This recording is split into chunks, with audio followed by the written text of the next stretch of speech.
Welcome back, Brooklyn Nets fans. We have not done a Nets video in quite a while. We did a season review. I think it was 10 or 11 days after the season ended, after the sweep to the Celtics, which still sucks, but it feels like it was forever ago. But today we're going to talk about some of the Nets' key offseason decisions to make with some of the guys on their own roster. As we know, guys like Kyrie Irving, Nic Claxton, Bruce Brown, Goran Dragic, and some others are set to be free agents this offseason. So we're going to mainly spend time on Kyrie Irving, of course. We're going to talk about Bruce Brown and Nic Claxton towards the end, but mainly Kyrie because that's the biggest talking point and probably the toughest decision for the Nets. Now, ultimately, I'll say it off the top, I do think Kyrie Irving is back with the Nets. Is it back on a player option? Is it on a short-term deal, long-term deal, max contract?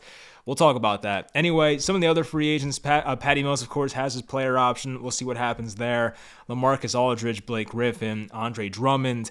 I don't think any of those guys are back. I mean, I hope Blake Griffin is. Part of me wants him back, of course. Drummond, I don't see it happening. LaMarcus, I don't see it happening based on him getting 0 minutes in the playoffs. He might just flat out retire. Goran Dragic, that's a wait and see. Steve Nash is still the head coach. They still have that connection, so that, of course, is a wait and see. So we'll find out what happens with those guys, but once again, we'll talk about Bruce Brown, Nic Claxton, Kyrie Irving. Hopefully you guys enjoyed the video. Leave a like. It always helps out, and let's get into it. So let's start with the famous Kyrie Irving quote that came after Game 4 of the Nets-Celtics series. Kyrie said, "I don't really plan on going anywhere. When I say I'm here with Kev, I think that it really entails us managing this franchise together alongside Joe and Sean." Of course, Joe's side, the owner, Sean Marks, the GM. And that definitely ruffled some feathers in the Nets community. And people are like, oh my God, is Kyrie Irving the GM now? And like, is he making decisions? Of course, Sean Marks went on to say, he is going to go to his best players, top guys, mainly Kevin Durant, when he's going to make a big move. He does not want Kevin Durant to have stuff happen behind his back. Of course, he may get some opinions from Kevin Durant, but Sean Marks has really told us he still runs the team. He's going to make the moves, but he does not want to do things behind his best players' backs. But I'm sure guys like Kyrie and Kevin Durant and even Ben Simmons maybe, they're going to have some influence on what this team wants to do, the direction they want to go in. And I'm sure Sean Marks is open to their opinions because, no, they're not general managers, but they play alongside these guys. They play against these guys. They know sometimes more than the general managers do. So I'm not saying Kyrie or Kevin Durant, they are not the GMs, of course, but Sean Marks is going to go to these guys for certain decisions, of course, and kind of help,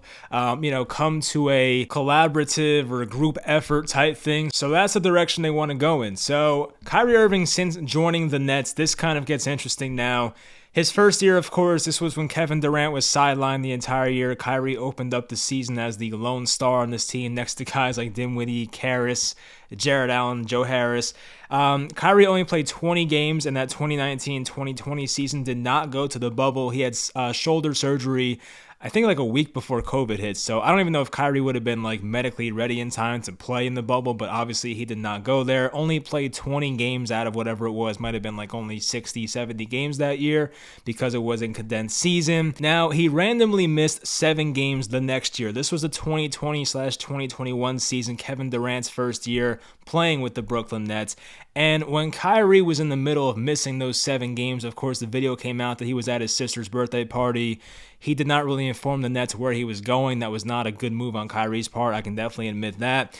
But that pretty much opened the door for the Nets to trade for a third superstar because the Nets looked at Kyrie Irving as unreliable, which, look, he is. I cannot, as much of a Kyrie fan as I am, I have to admit, Kyrie Irving is unreliable. So with Kyrie being unreliable, Sean Marks and Nets management looked at this situation and said, we need another star next to Kevin Durant because number 11, we cannot rely on that guy. So that, of course, kind of pushes the Nets to trade for James Harden. That whole thing happens. Now, the remainder of the season, Kyrie played in a lot of games. He played in 54 games total despite missing 7 games randomly. He played 54 out of 82 in that 2020/2021 season, had the 50-40-90 season, played very, very well.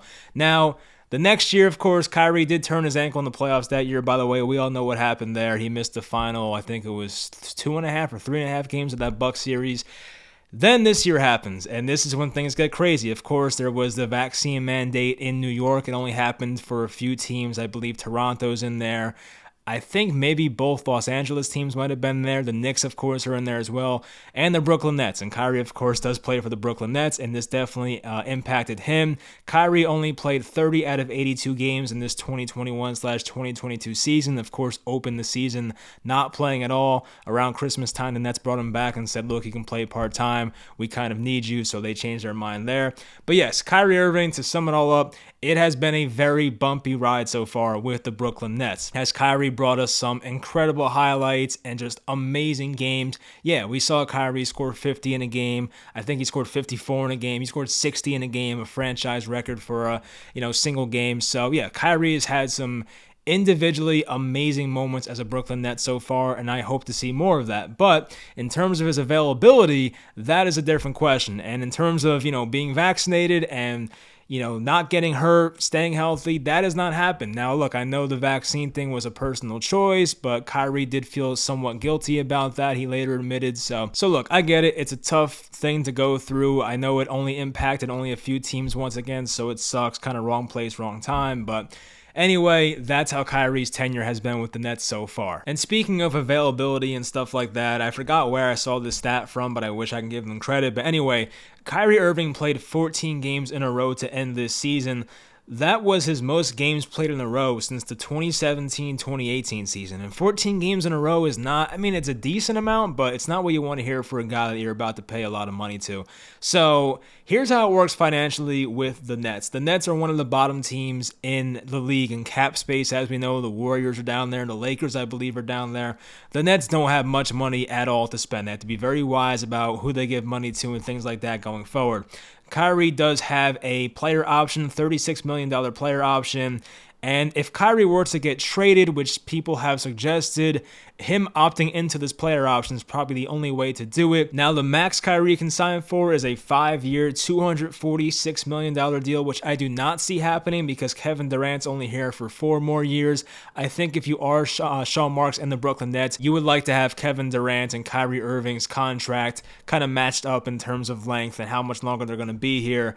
So Sean Marks did go on to say he wants players that are selfless and available. He had that quote saying, "We're looking for guys that want to be part of something bigger than themselves, play team basketball, and be available." That not only goes for Kyrie, but everybody here. I know he said that last part, but we pretty much know that mainly that was taking a shot at Kyrie.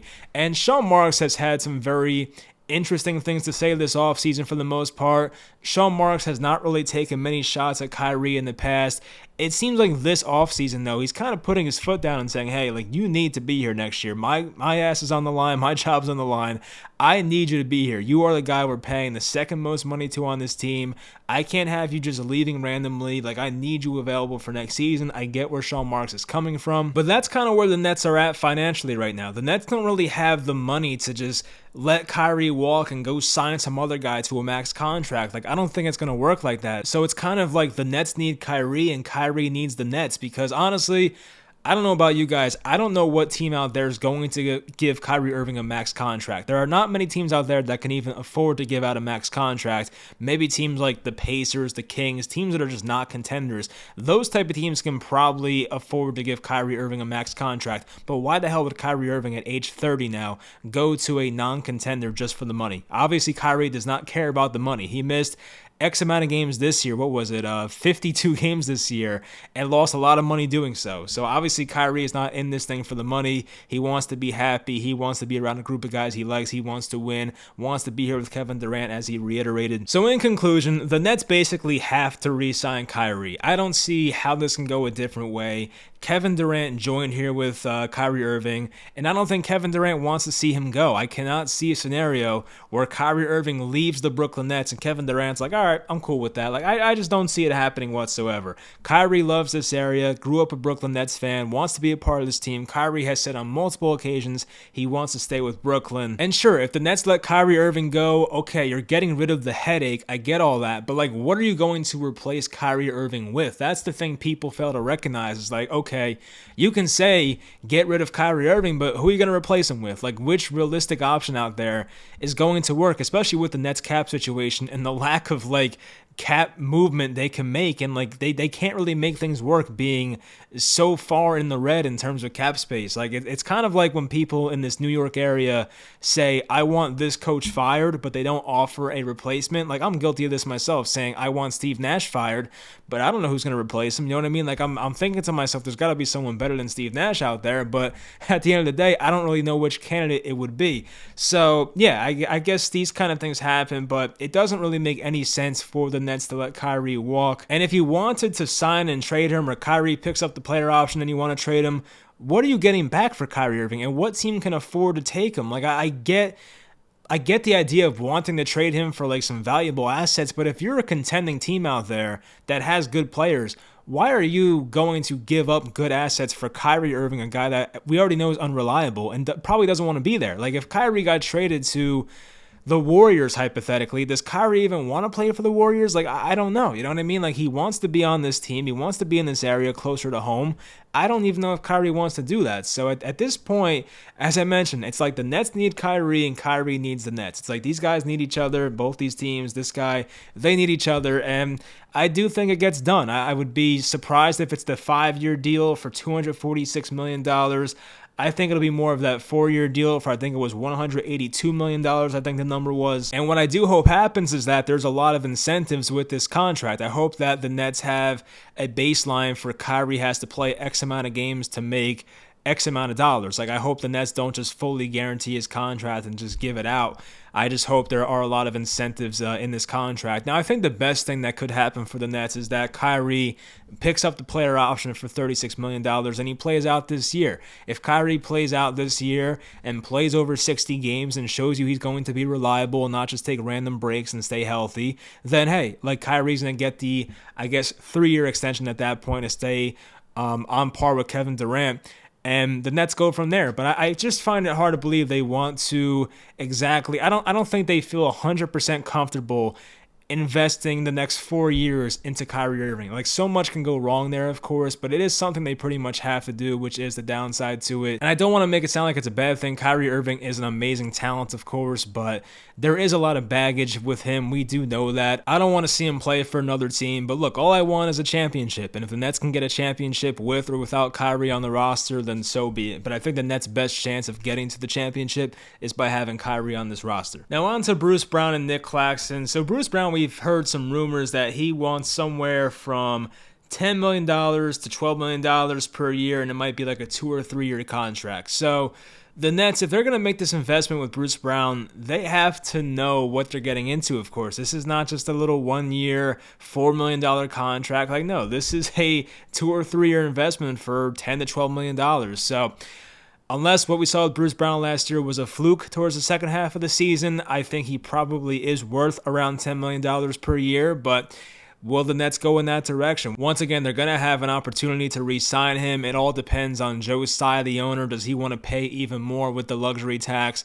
The Nets have been over the luxury tax for 3 years in a row now, so the penalty just keeps getting higher and higher, and Joe Tsai has to pay more and more. So if they do sign Bruce Brown to a pretty decent-sized contract, a multi-year deal, $10 to $12 million per year, you know, it's going to put up that luxury tax, and Joe Tsai will have to pay more out of his own pockets, but that is just the price you have to pay for winning right now. That's the kind of situation the Nets are in. So Bruce Brown, it's a tough one because we have seen moments of brilliance from Bruce Brown. You can even go back to the Celtics series. Game 1, complete dud, did absolutely nothing. Games 2 and 3, Bruce Brown was incredible, maybe the best player for the Nets on the floor in games 2 and 3. And then game 4, I mean, he was okay. He didn't really play in the second half, I feel like, in that game. So it's not like Bruce Brown is a, no pun intended, slam dunk. Like, you know, this is an easy contract to take here for the Nets. There has to be some thought put into it, but Bruce Brown does have that feistiness, that dog in him, and it definitely brings a lot of energy, and I do like that. The Nets need a guy like that, but it is a bit pricey now. This is not the Bruce Brown, you know, of a guy we're only paying a few $1 million per year for. This is now, you have to make a pretty decent investment here, as we know. So I do ultimately think he's back with the Nets, but it wouldn't shock me. Like, I think Nic Claxton and Bruce Brown, I think there is a world where maybe one of those guys is not on the Nets roster next year. I do want to see both of them back, and I do think it would benefit the Nets the most. Of course, having rights to re-sign Claxton because he's a restricted free agent. I just, it wouldn't make the most sense, but I guess based on the financial situation here and maybe Joe Tsai not wanting to pay more, I could see it happening. So I prefer to have them both back, but I could see a world where maybe that doesn't happen. So as for Nic Claxton, it was rumored that he wants a 3-year, $35 million contract. So you're paying him like a little under $12 million per year, basically. And once again, that's a good amount of money. That's not a cheap little 1-year deal. Once again, a multi-year investment for a guy in Claxton who's like 23, 24, still a very young guy, still has a high ceiling. What the guy can do on defense as an on-ball defender, a guy that can switch on any position, a shot blocker, finishing lobs. He's great at that stuff, and I think can get even better. But in terms of shooting, that's the problem here. Like, Nic Claxton's going to have a limit for how good he can be. We saw how much he struggled at the free throw line during that Boston Celtics series. I had to look this up. Claxton shot 4 for 41 in the playoff series against Boston. That's a 9.8 free throw percentage. So, yes, it was very embarrassing. It has to get much better. Claxton during the regular season was not a liability at the free throw line. He shot like, 55, 56%. It wasn't good, but it wasn't like god-awful, like 9%. So I'm sure a lot of it was mental. But yeah, Nic Claxton, I would feel much more comfortable about giving him this type of contract if he was shooting even like 65% from the line. Shooting 4 of 41 at the line during a playoff series is an absolute killer, and it may have lost the Nets multiple games, especially Game 4 during that Celtics series. So, of course, Claxton has to get better in that area. And as I said, I do think he can get better. I mean, I'm sure he does take care of his body, but we've seen some injuries pop up. He had that weird sickness last year, the illness he had. So I don't know. I mean, it's not a guarantee with Claxton that everything's going to go very smooth, but I do have more confidence in Bruce Brown's availability and things like that, but I do feel like Nic Claxton has a higher ceiling as a player, so I guess both guys have things they're better at, if that makes sense. Now, the Nets do have some ability to make moves. They still have that $11 million exception from the Spencer Dinwiddie trade, so that's $11 million extra that the Nets can spend. They have $6 million extra from the DeAndre Jordan trade, and a $6.3 million taxpayers mid-level exception. So if they want to give out like it's probably like a Patty Mills type contract, like that type of contract to somebody. They have the ability to do that. I'm sure they can use one of these trade exceptions if they were to make a trade this offseason, like if they trade Joe Harris, for instance, or someone like that. If Ben Simmons gets flipped shockingly, I guess it might not be shockingly, but still, you know what I mean? So like they have a few ways they can go about it here to improve this roster, but ultimately, I want to see all three of these guys back, being Kyrie Irving, Nic Claxton, and Bruce Brown. I could see one of Claxton or Brown not being back once again, but I just hope they're all back because this team, they need continuity. They need the best possible roster, of course. I feel like letting those guys walk, it's not going to make this team better. Like, sure, there are some replacements out there, but if you let Bruce Brown walk, I mean, like, who can you really bring back that's going to play the exact Bruce Brown role? He's a pretty unique player for the most part. And guys like Nic Claxton, they exist, but they're going to cost a decent amount of money. Like Clint Capella is the number one comparison for a Nic Claxton type player, and we know what type of contract he has with the Atlanta Hawks. So it's like, the Nets kind of are in a position where, sure, they can let these guys go, but like, can you really replace them? You know what I mean? Like, I guess they can technically, but it's tough to find guys as good as they are, so I do hope the Nets bring them all back. So to close it all out here, we'll kind of entertain this little idea here of LeBron James going to the Brooklyn Nets. I mean, I don't think it's going to happen at all, but I guess crazier things have happened. I know, if you go back to the New Jersey days, we wanted LeBron James back in that 2010 offseason when he joined the Miami Heat. I think he had an interview with the Nets and Mikhail Prokhorov and Jay-Z at the time. Of course, he did not pick the Nets. I don't think they were ever like a serious contender, I guess, in the LeBron James sweepstakes at the time. I feel like it was down to the Heat, the Cavs, and the Bulls. So maybe 12 years later, we get LeBron James finally. But no, I mean, of course, it would be like a Ben Simmons trade for LeBron James. Then I'm sure the Nets would have to add some other pieces as well. But I guess there have been some rumblings about it for a reason. I don't know if LeBron's like entirely happy in LA. He might look at that roster and go, oh, this is not the best situation. Not to say the Nets are the best situation either. They definitely have their flaws, but I do feel the Nets roster, even without LeBron James right now, is closer to a championship level team than the Los Angeles Lakers. So a few things have to happen, of course. Number one is LeBron even wants out of LA. Number two is LeBron wants to go to Brooklyn. Number three is that the Lakers agree to trade him.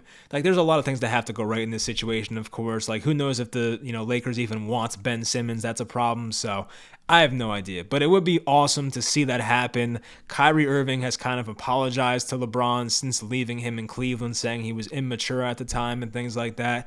They seem to be on good terms. Kevin Durant, LeBron James, they used to work out together a while ago. I know it hasn't happened in a while, but I'm sure those guys have at least a decent relationship. I'm sure they can put egos aside and try to win a championship or two if he were to join the Nets. But ultimately, as I always say as a Nets fan, even if LeBron joined here, something would go wrong. That's how the Nets are. If something, I feel like LeBron would join here and then something would just go crazy and just not go right for this team as usual. So I know he's up there in age, but if you have a chance to acquire LeBron and have him for even a couple years, I mean, it's probably worth it at that point, especially with the timeline this team is on with Kevin Durant being 34 next year. I feel like the age of LeBron James is not the biggest thing in the world. There was the other part of it. I think someone tweeted at LeBron. He was answering Twitter questions, and someone said, if you were up against Pippen and Jordan, who would be your teammate to try and beat them? And obviously he said Kobe, he said Kyrie, and he said KD. So of course, with two of those guys being on the Nets, people are like, LeBron, might go to Brooklyn. So look, I don't take it seriously right now.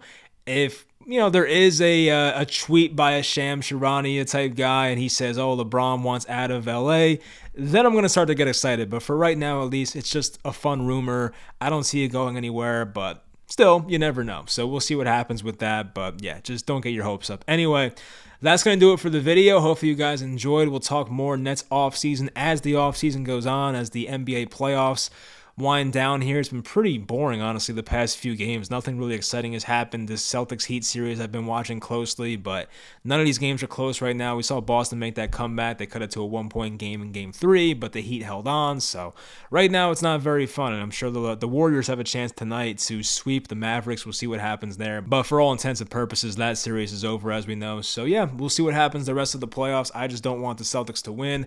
I know for some people, like, they root for the team that beats them to win the championship. I am not that way. Last year, I despised Milwaukee. I did not want them to win a single thing. And this year, I despise Boston. That's just how I feel. That's how I am as a sports fan. If you beat my team in the playoffs, I'm not going to like you. That's just how I am. I know some people see it the other way and go, well, if they win the championship, it makes us look better. Like, no, I don't want them enjoying the success that I wanted my team to have. F that. So hopefully the Warriors win the finals is what I'm saying. Anyway, that's going to do it. Hopefully you guys enjoyed, and I'll talk to you guys next time.